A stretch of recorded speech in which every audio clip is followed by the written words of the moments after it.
Today we're going to talk with somebody that's from the UK and see what it was like growing up Gen X there compared to growing up Gen X in the US. Stick around, let's get into it. All I need are some tasty waves, cool buzz, and I'm fine. What's up everybody? It's Rad. Welcome back to the channel, back with another video. And today we have my good friend Challenge Jackson on the show with me today. And he's somebody that I met, literally was one of my first subscribers, maybe when I had 200 or 300 subscribers to the channel.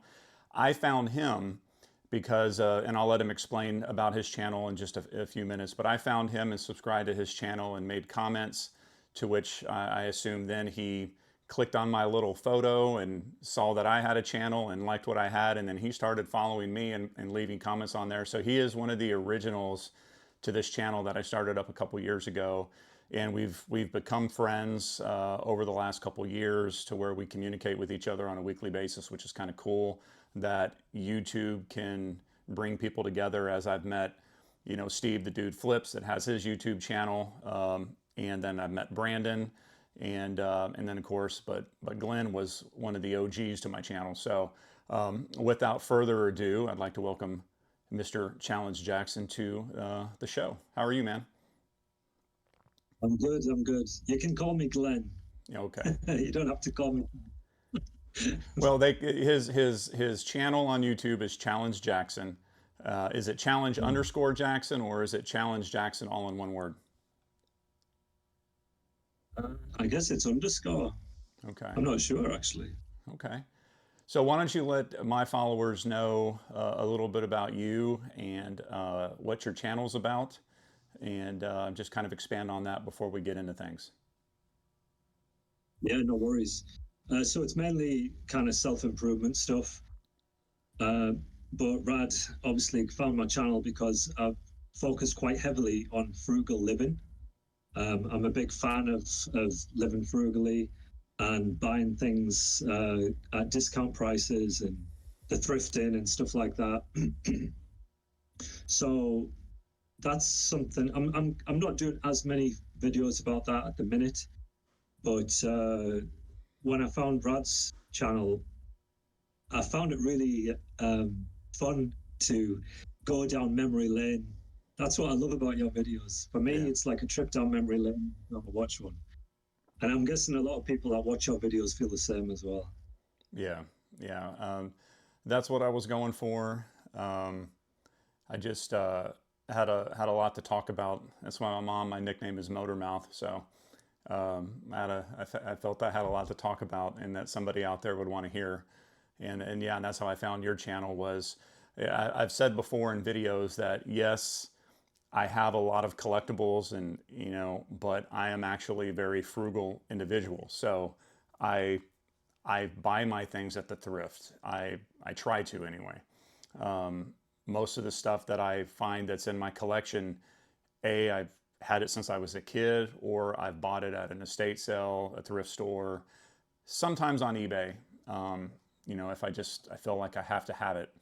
I work hard, I do well, I take care of my kids. So sometimes I feel like, okay, I'm going to splurge and buy something for myself.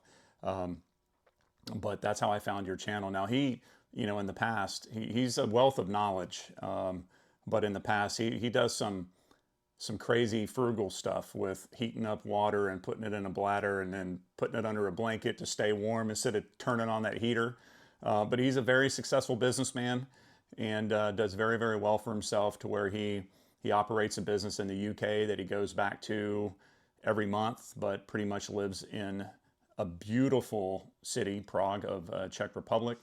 And so he's living the life. He also has a couple smaller channels, Travel Jackson.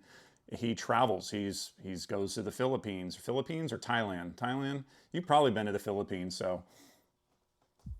I actually haven't been to the Really? Philippines, Okay. but for the last few years, I did go to Thailand, in Southeast Asia. Yeah, yeah, and the Canary Islands as well. I just don't want to be in the UK when it's cold in the winter, you know. Yeah, yeah, I hear you. It's in South Texas where I live. It's a cool day right now this time of year if it's only 92 degrees. So I don't know what would that be your temperature with the metric? Uh, you minus 30 and then divide it by 2. So it Okay. would be, no, that can't be. Maybe you divide it by 2 and then minus 30. Yeah, that sounds about right. About 15 degrees Celsius. Yeah. Yeah, us crazy Americans, we just don't do the metric system. So, you know, we're special over here. We had to invent our own thing. Um, but anyway, let's go ahead and get into it. So, like I said, Glenn and I go back and forth when we talk, and then I thought it would be perfect because um, who knows, at the end of this, we might realize that we have everything in common. Although I do know that there are specific shows over there that we never got over here. And of course, with BBC now, we can watch types of stuff that's been around. Like I think that show Absolutely Fabulous was around for years that we didn't get over here until they were already old ladies. And then by the time we were watching them, they were still young in the show, but it was absolutely hilarious. So like that show was like soap over here, or the Golden Girls kind of, because the humor was very crude and it was allowed on TV back in the day, which is what we got to grow up with. So I wanted to pick Glenn's brain of being, he is Gen X. I know he may look like a millennial. He takes very, very good care of himself. But what it was like to grow up Gen X in the UK, and kind of pick his brain from there. So as we were chatting beforehand, and since you know my channel and you always share your thoughts, what, before we get into specifics, what was it like, in your own words, growing up Gen X in England? Well, I mean, for me, a lot of the stuff that you've talked about on your channel has been like very nostalgic for me, because I feel like I had a similar upbringing. Like I had a similar childhood. Some of my favorite memories were just like going on bike rides with friends, and we would like have these. I don't know if you had this shop in the US. It was called Candy, and they sold electronic goods. No, didn't have that one. And what we bought, we saved up our pocket money, and we bought these walkie-talkies where it was like a headset, kind of what you're wearing now, actually. And you didn't have to press anything. If you would talk, it would just like send straight to the other kids, and we would go on these bike rides, and we'd be able to talk to each other while we were on the ride. Like, yeah, it was a great time. I'm feel really fortunate that I had a really nice childhood growing up, and it, like where I lived in the UK, it was kind of in the suburbs, so I would grow up watching like American movies and kind of wish that it was more like that. It wasn't too like dissimilar. There was some similarities for sure, but I always, watching like the Goonies and stuff, it was always like, oh, it would be so cool to live somewhere like that. Well, I know probably like most US cities aren't actually like that in the suburbs. I don't know. Like, is it like that? Is it like the Goonies? Well, I mean, it was at in Oregon, which is an absolutely beautiful, I wouldn't want to live in Oregon nowadays. It's that state, along with Washington, is a little crazy right now. But that part of Oregon where it was filmed was absolutely beautiful. But I would say the suburbs were like that. I mean,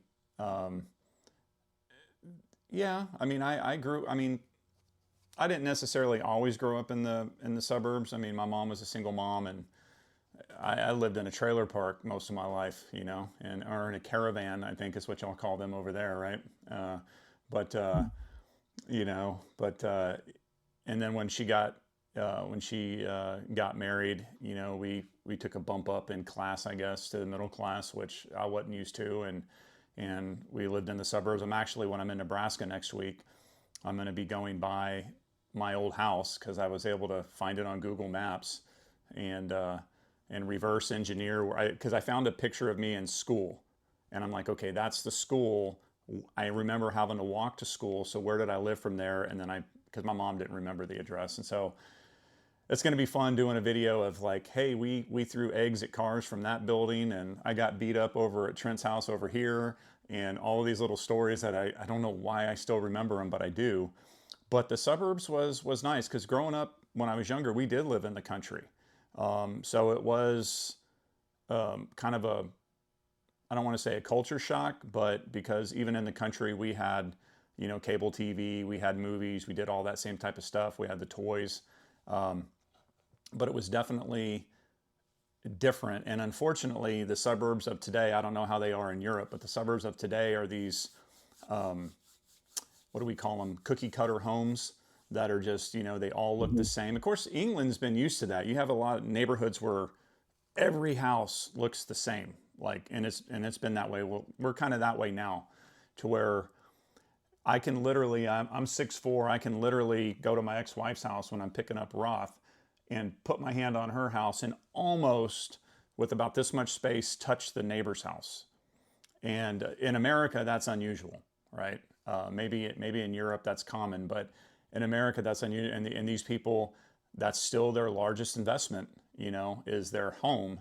And they buy these cookie cutter homes. And I mean, there's people on TikTok right now that are, and Instagram, making bank because they are inspectors and they go to new homes. It's kind of cool to watch. They go to these new construction sites and they are literally like, look, this house just got framed and look at this. And everything is crap. And so, but I would have to say this, Roth is living that experience. He's got his group of friends that live in the neighborhood, some of them a couple neighborhoods down. And he doesn't ride a bike, but he'll walk over there. They get together, they stay the night. They have a big pool. That's what a lot of these neighborhoods do now, is they build a big pool and a fitness center and all that, and they go there. So he is, in a way, living it like we did, a little bit different, some different tweaks, but he's got that group of friends. Of course, now they don't need the headset with the walkie-talkies. They got their cell phones, right? But he is living the suburb vibe that we grew up with. Just the suburbs look a little bit differently now. That's good to hear. I mean, because so many kids now, they're just inside, right, on the computers, and it's sad when I hear about that, but it's so common. I know you mentioned something there as well about cable TV, but here's the thing that you might not have known about. It was pretty rare for anybody to have cable TV when I was growing up, even up until the mid 90s. Yeah. We only had like 4 channels. And that was something I was always envious about as well, because I knew that in America you had lots of channels. Well, but parents had to pay for them too, you know, and my mom didn't. I didn't realize MTV started in 1981. I didn't get MTV until like 89. Right. Okay. Yeah. Yeah. I was pretty lucky because my granddad paid the extra whatever. It was really rare, but he actually got cable installed. It was like super rare in the UK. And so he got like a lot of American cartoons and stuff, and he would record them on VHS for me, and then like I could take the tape home and watch them at home. So was that your introduction, like, to American cartoons? Was that, and where they were not being played on your regular? I'm assuming you had your public television, right? Like we have CBS, ABC, NBC, and that was all free. Those, and PBS, and those channels were all free. You know, and then anything above that you had to pay for cable. And my mom never paid for cable until later on, when I was already like a 15 or 16-year-old. Okay. Yeah, so what we had in the UK was basically, we had 4 channels. It was BBC One, BBC Two, ITV, and Channel 4. And 2 of those, BBC One and ITV, would play. You would get about 1.5 hours of kids' cartoons and shows after school from like around about 3:45 until 6 p.m. Sorry, 3:45 until 5 p.m. Sorry, just after 5. And then on a Saturday morning, you would get it up until lunchtime, and then it would be sport. So you would get that on those 2 channels, but that was it. And some of the cartoons that got showed, there were some of them were American, yeah. Not everything. It was probably like, I don't know, maybe I'd say 50-50. We had stuff like Thundercats, and there was. So what were some cartoons that maybe our American audience has never heard of before that you had over there, but we didn't get over here? Yeah, so we had like, one that sticks out in my mind was something called Biker Grove. Which was like a drama, like a soap drama thing for kids. but it was set in Newcastle, which is where I'm from. Yeah. But it was national, like everybody loved it. Was it live And action or so cartoon?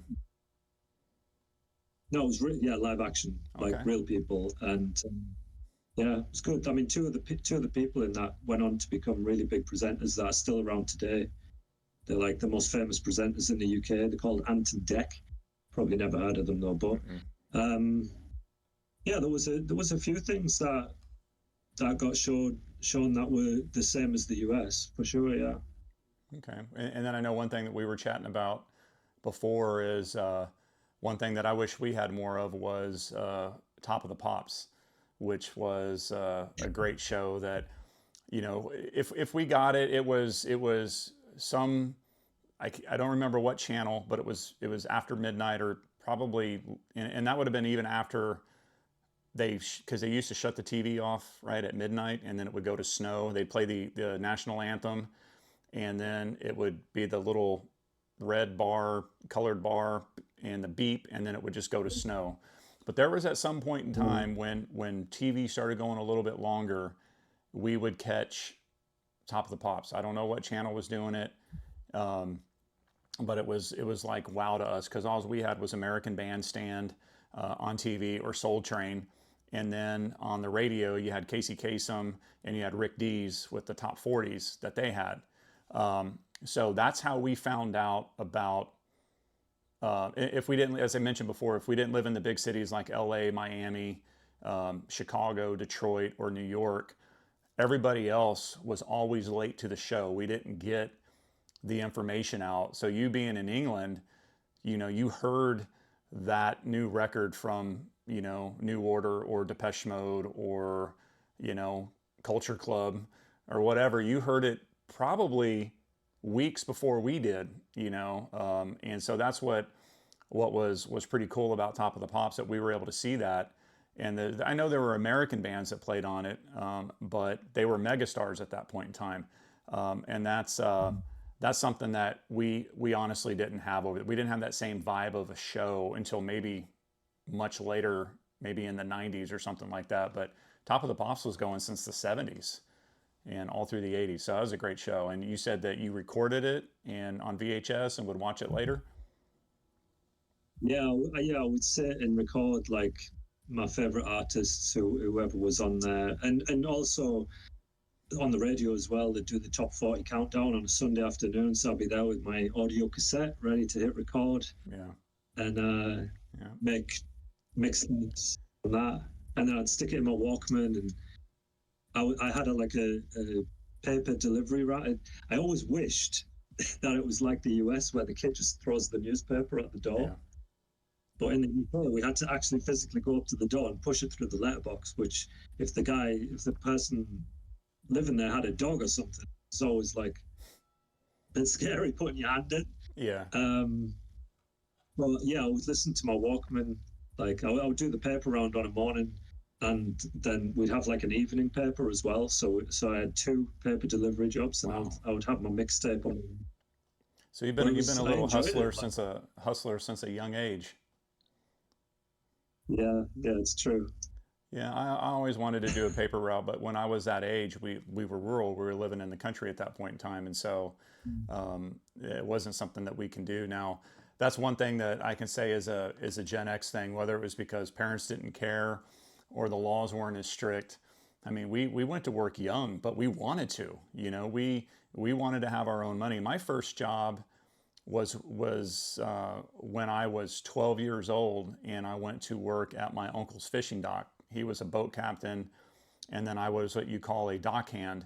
And I would stay at the dock, and I would fill up big bags of ice or ribbon fish or shrimp for the boats that would come in and want to buy bait. Or I would fill up their boats with gas. I just cannot believe they trusted a 12-year-old to know if it was diesel or gas. Of course, the one tube is big and the others, but it was very confusing as a 12-year-old. But I remember I worked that for the summer, and I made like $2,500 in the 80s, the early 80s. That would have been like what, 87. So $2,500 in 87 is probably 10 grand a day. I mean, it's pretty close to it. and I sunk every bit of that money into a go-kart that I bought, and then redid the engine. And but we were kind of driven that way. So was it, obviously, was there that same, I guess, generational thing that we had here? Did y'all have there, that y'all wanted to be independent? Your parents let you be alone? They kind of like, is it 10 p.m.? Do you know where your kids are at, kind of thing? Was it like that over there? Well, as far as the work thing goes, I think the American dream was maybe pushed a little bit more in the US than the UK. Like there wasn't many kids that actually went out and tried to earn money. Like Really? I was, yeah, yeah. I don't remember anybody. Like some people had like what they called a Saturday job, where they would go and work as a shop assistant, like Hmm. on a market stall or something, at like these indoor markets. But that was pretty rare. Um, but yeah, like for me, I was like, I hated the education system. I couldn't wait to leave school. I just wanted to start earning Yeah. money. So I was actually like selling lollipops at school. I'd buy them at the warehouse. My dad would take me to the warehouse to buy lollipops, and then I'd sell them in the school. And yeah, and I'd go knocking on doors and like trying to see if people wanted the car washing. But that was, yeah, nobody was really doing that. That was pretty rare. Yeah, I did stuff like that when I was younger, and I look back on it, and as the kids would say today, they'd say that's cringy. But we would go door to door, and this was even before I was 12. This was when I was like 9 or 10, and we'd go door knocking trying to sell candy, or we knew. I can't believe I'm about to say this, but we would literally go and we would offer to break dance for these old people in their front yard. We had my little crew, we had our boombox, and we sucked. We were terrible, but in our own minds, we were awesome.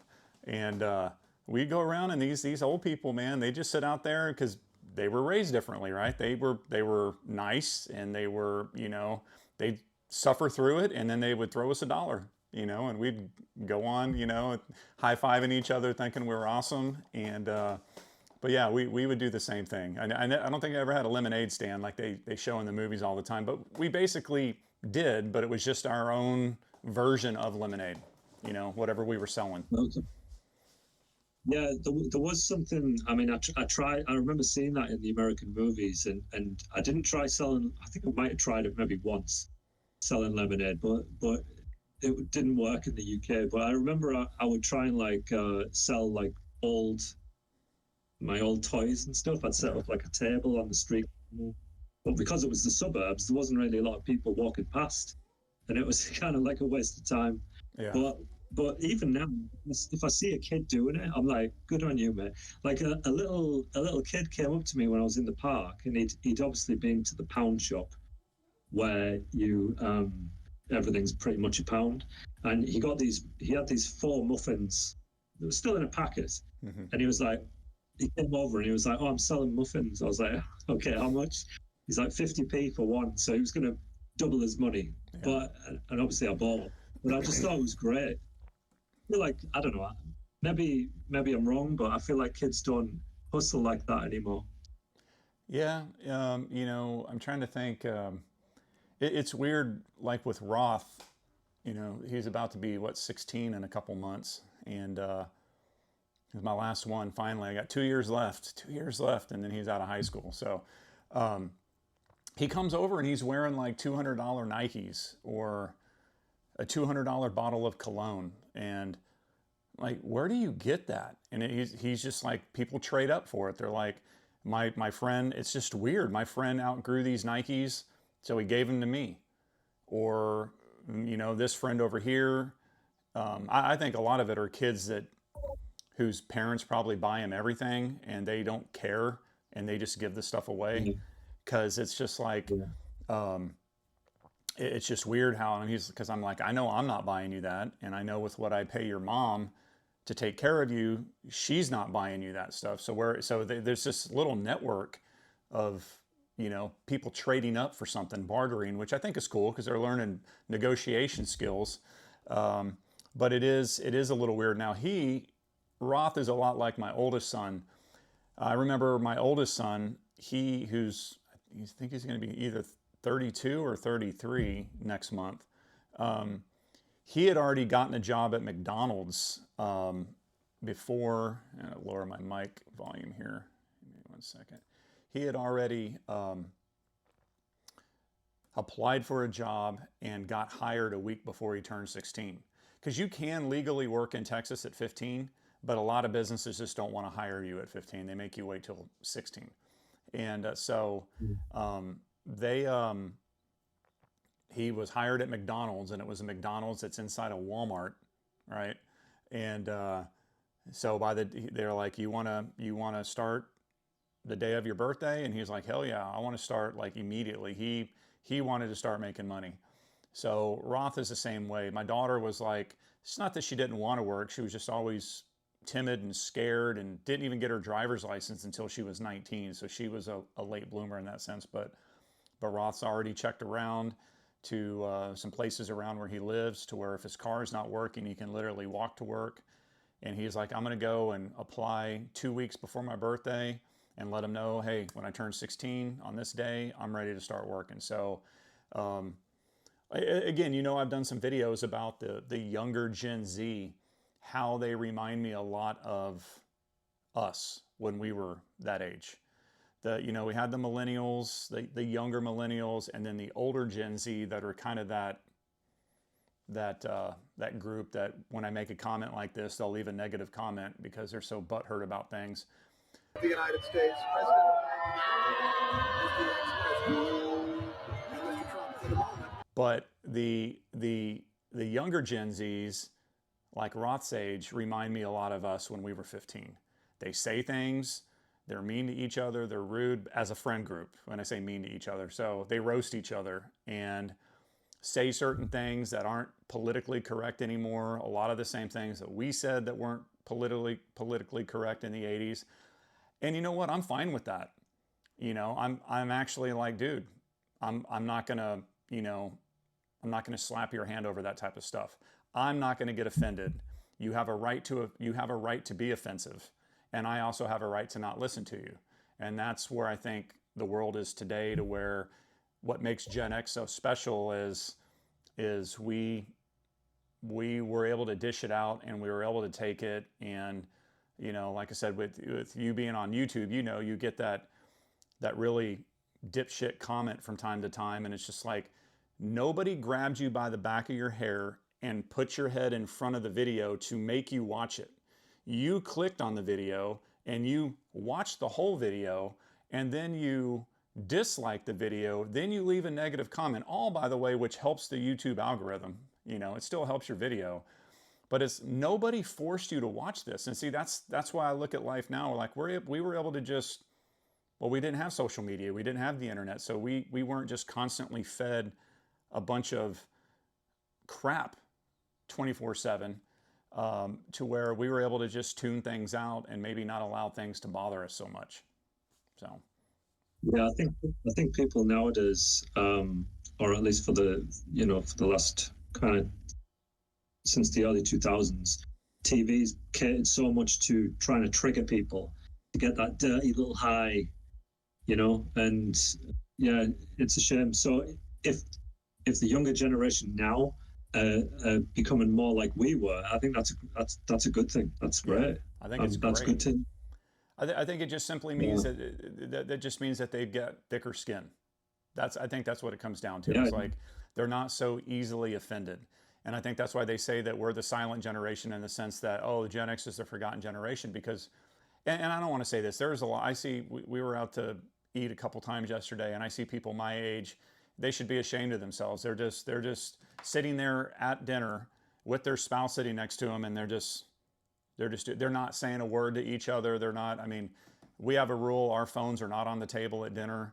They are in our pocket when we go out to eat, and we engage like it was in the old days. So Gen X isn't out of the woods on that. They've slowly become everybody else. They're on their social media. I've got a couple people on Facebook. It's just, and I have people tell me, well, you're on YouTube. How are you any different? I do weekly videos and I put it out there, but I am not on Facebook, typing out everything that happened today, or this drink that I bought, or this plate of eggs that I got, or this new purse that I got, or I checked in here, I went here, I did this. It's just like, that's more of a psychological thing at that point in time. Like it's not healthy, and Gen X is just as bad at it now. Most Gen X um, are just as bad as it now. So I would say, is it? Do you see people your age that are like that, that always on social media? Well, you're being in Europe. People still walk. They live close. They can walk to the grocery store. They can do all of those things, which is why we've talked before where you don't see, like, to see an obese person in Prague is rare, right? Yeah, yeah, it's very rare. In Prague, I feel like Central and Eastern Europe, people hold themselves to a higher standard. You know, like when you look at old videos from the early 1900s, people would dress. They would be wearing. Everyone's wearing a suit. It's like the standards have slipped so far over time. But in this part of the world, in this part of Europe, there's still, yeah, you don't see most people take pretty good care of their health, especially when you compare it to the UK. Like, you know, I've never seen somebody go into the shop in the pajamas or the dressing gown to buy something from the supermarket in Prague, whereas that's like a common thing in the UK. Yeah. And yeah, it's it's a really, I mean, I still spend time in the UK. I'm not in Prague, like you said. I'm not in Prague all the time, and it's always nice to go back to the UK. I do miss the British culture. There's things about it, the Yeah. humor and stuff. But yeah, I feel like standards have slipped over time a lot. Yeah. Yeah. So, a question that I have when we talked earlier about music. So, growing up in Yeah. the U.S., all of the amazing music that we grew up with, and not all of it, but I would say most of it, whether it was heavy metal, with the exception of country music, right? But heavy metal, punk rock, new wave, and pop music was dominated by British. Like, I mean, it was all of those bands. So obviously people like Madonna being American was huge globally. Michael Jackson being American was huge globally. But were you all, as say a 15-year-old, affected by that type of music scene the same way, or were y'all watching American bands and being like, "Oh my God, I love this American band, I love that American band," or were y'all like, "Man, our music's pretty badass. Everybody loves our bands." How did y'all handle that? And how did y'all view that? It was a bit of both, to be honest. I remember my friend came to me when he had the Bad album, Michael Jackson, the Bad album, Hmm. on audio cassette, and we would just listen to that over and over. We loved it, and the song, I can't remember who brought it out. There was a song for the Teenage Mutant Ninja Turtles, and I remember me and my mate sat down and wrote all the words out so we could learn it. That one that says "Heroes in a Half Shell," Yeah, Turtle Power. yeah, their theme song. So yeah, Yeah. So there was definitely a lot of American music that we did like, but then again, like, you know, I would listen to Duran Duran over and over on my yeah, Walkman doing the paper round. So yeah. I think it was a bit of both, to be honest. Yeah.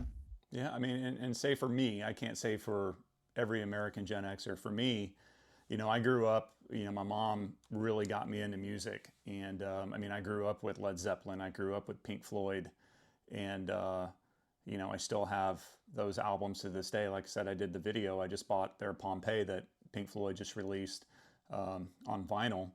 And so I grew up with that. And then Duran Duran, I absolutely loved. Um, and they were my favorite band at the time growing up. And then, like I said, Depeche Mode, and then Eraser, and um, God, there were literally so many. I've never really been, and you know what? Don't hate me for it, but I've never really been a huge Beatles fan. I know, I mean, I don't dislike the Beatles, um, but and just like I don't dislike the Rolling Stones, but I would take Led Zeppelin and Pink Floyd over them any day. But they're not the same style of music. I mean, Rolling Stones is not the same type of music as Pink Floyd or Led Zeppelin. But maybe I just don't prefer that genre. But I love, like I said, I love the genre of whatever Pink Floyd is. I don't know what they are. They're amazing.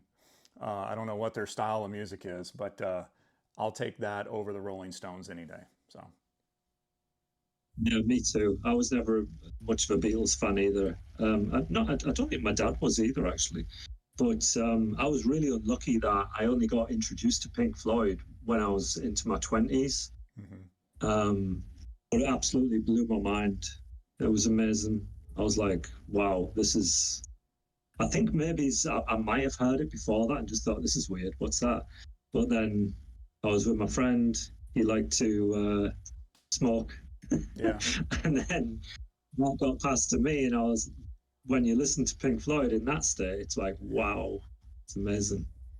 Well, I listened to Pink Yeah, Floyd love on it. something else that makes you see colors in a brighter way, and but I was already familiar with Pink Floyd then. Like I said, my mom was as far back as I can remember. Maybe my first memory being a 4 or 5 year old, I was listening to Pink Floyd and Led Zeppelin, um, and but you know, I would say growing up for me as an American, the most prominent rock band early on for that was an American band was Van Halen. Still love Van Halen to this day. And then later on is when the hair bands came, like Poison and Motley Crue and Rat, and just, I mean, all of those. A lot of those were American. Um, but before that, but everything on the new wave side was pretty much British. So I mean, that's why I always found when I watch replays of Top of the Pops on YouTube, and then like I mentioned, Blancmange. I mean that guy. I mean, it was a group, two guys, but the singer, he was huge. They were huge in the UK in the early, like, I mean, he was on Top of the Pops like 5 or 6 times, and yet in America, most people don't even know who that is. They know a lot of the songs, but they're like, who's Blancmange? I just think that they were somebody, and he is doing little tours and little pubs and spots like that. He did just do not Coachella, but something like Coachella out in California.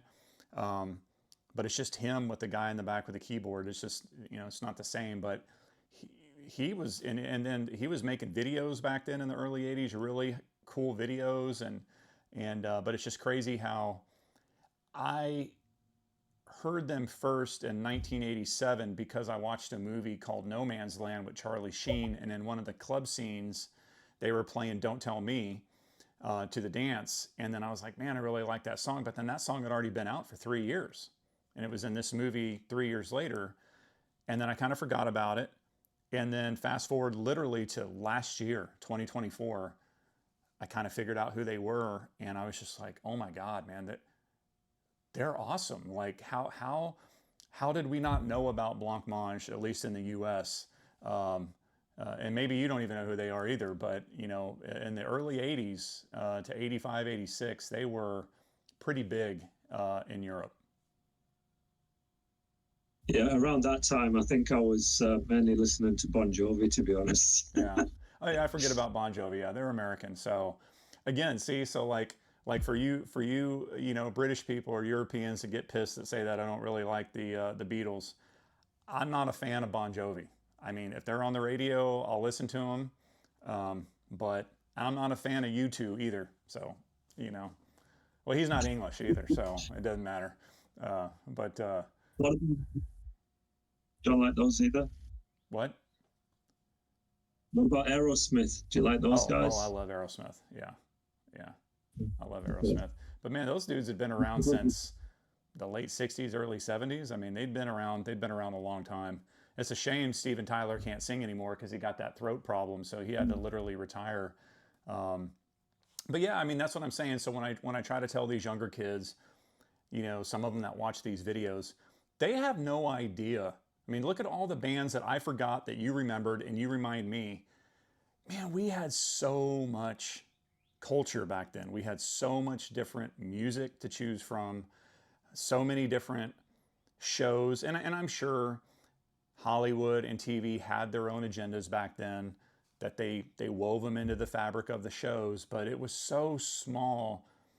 I still don't see it, right?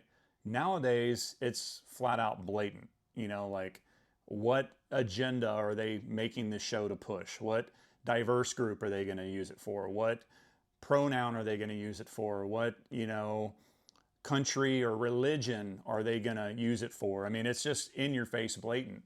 And so, but back then, obviously, there's always, it's called TV programming for a reason, right? So we're being programmed some way, shape, or form. But I think back then in the 80s, I think the programming was about capitalism. So they programmed us to want to buy what we just saw. We wanted that pair of shoes. We wanted that song. We wanted that hairdo. So I think maybe, what do you think? Yeah, I mean, I remember some of the times, some of the people that I'd see on TV, like, not everybody did this either, by the way. I remember I would go into I'd say to my parents when I was really young, I'd say, I want his haircut. I remember, do you remember a singer called Jason Donovan? He was an Aussie guy. He had like really big hits in the UK. But like these different. Was he a solo guy or was he with a band? Well, he was, but he had some big hits with a singer called Kylie Minogue, who was also Australian. Yeah, I know Kylie Minogue. So okay. Yeah, every teenage boy knew Kylie Minogue. So there was some of the celebs who I'd be like, oh, I want his haircut. So I'd cut out a picture from the we had a magazine called I think it was called Look In. Maybe did you have that? Was it called? I don't know. We might and have. I would cut these pictures to the hairdressers to show them the style that I would want. But yeah, I think there's definitely more of an agenda now than there was back then when it comes to TV and pop culture and everything. We're just like, yeah, we're being conditioned from every angle. Yeah, but with that Gen X background that we have, we're able to just click away from it, right? You know, we don't get, I mean, again, some of us get sucked into it, but, you know, I do have to take a break. I don't want to say I'm a political person, but I do watch the news probably. And when I say the news, I have certain YouTube channels I watch. I don't watch TV news, you know, mainstream media. And I do like watching some clips from the Australian channel, which is weird because Australia is really strict on free speech, but there's that Aussie news station that's, you know, kind of like, I guess, you know, our Fox News, but they roast people. They're able to say and say things. Oh, yeah. I know what you mean, yeah. Yeah. I think I do anyway. It's something. And so I just find myself sometimes like, I've got to just click away. I've got to just not, I mean, because YouTube it's an echo chamber. It really is. And the algorithm, the way that it works, if you are far left and you watch a couple far left videos, the YouTube algorithm is going to feed you more far left. What it should do is feed you far right, so you can be balanced and see a difference. And then the same for far right people is they watch nothing but far right content creators, and they get in this echo chamber to where nobody really, you know, sees both sides of stuff. You know, we grew up, I don't know, in the UK, you can let me know, but we grew up in America where there's three things you just don't talk about. This is what our parents would say, right? They would say it to us. And I think they were taught it from their parents, right? But we didn't talk about religion, politics, or money. And so now that's all anybody talks about online is this religion, these politics, and money. Was that a thing? Were those phrases around in Europe when you were a kid? I mean, I don't specifically remember getting told not to talk about those things, but I also don't remember them getting talked about. So maybe it was a thing. Hard to say. Yeah. So we're coming to the end of our time here, just a few minutes left. So is there anything you want to add that we didn't talk about? Maybe quickly, toys or, you know, stuff like that. Video stores, I don't know, because you do have Jackson Review Channel too, where you review movies. Not as often anymore. But is there anything else you want to add before we end the video? Nothing that I can think of. I mean, like you, I feel really lucky to have grown up in that era. Yeah. And I think, like I was talking to a friend about it who's the same age as me, and he often mentions it. He's like, man, he's an Aussie guy, and he's like, man, we're so lucky, you know, we're so lucky to have grown up in that time. And it's and he's right. Like Yeah. we are like can't think of a better time in history. I mean the 70s, like if I'd grown up as a kid in the 70s, that would have been pretty cool too. But I just think the 80s was just the best time. Like it was Yeah. just the best. And It's that the is the perfect answer to end it with, because that's what I was hoping. I totally agree with that. So being an American, you being European, we are saying the same thing. Like and this guy's from Australia, telling a guy from England and talking to somebody from America.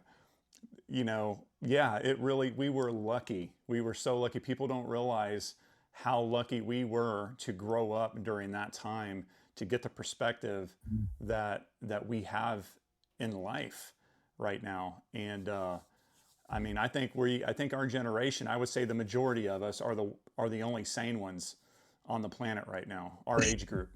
You know, yeah, we have some Fruit yeah. Loops that are in our age group, but overall, our age group are the ones that are kind of like, eh, you know, okay, you know, life goes on. So Yeah, man. that's wonderful. And with that, um, I'll go ahead and stop the recording here in a minute, and me and you can chat offline real quick. But those of you that watch the video, if it's something that you like, please consider liking the video, subscribing to the channel, and drop some comments, especially people from other parts of the U.S. and other parts of the world, because I do have quite a bit of Europeans that do watch. Drop a comment below and let me know some of your favorite Gen X memories that you have, and maybe some differences of culture there versus here. And then also too, I'm going to drop in the description box below Glenn's channel, Challenge Jackson. Drop a link to that. Please go over there and check out his channel. If it's something that you like, subscribe to it. Like I said, he does do some frugal stuff, making money stuff, business ideas and whatnot. And so it's definitely, he's never long-winded like me. They're 4 to 6 minute long videos. So that means you watch probably 2 minutes of them, because, you know, with people just don't have the patience to watch stuff anymore. But it's definitely a great channel. And with that said, folks, I appreciate y'all watching, and we'll see you on the next video. See you later.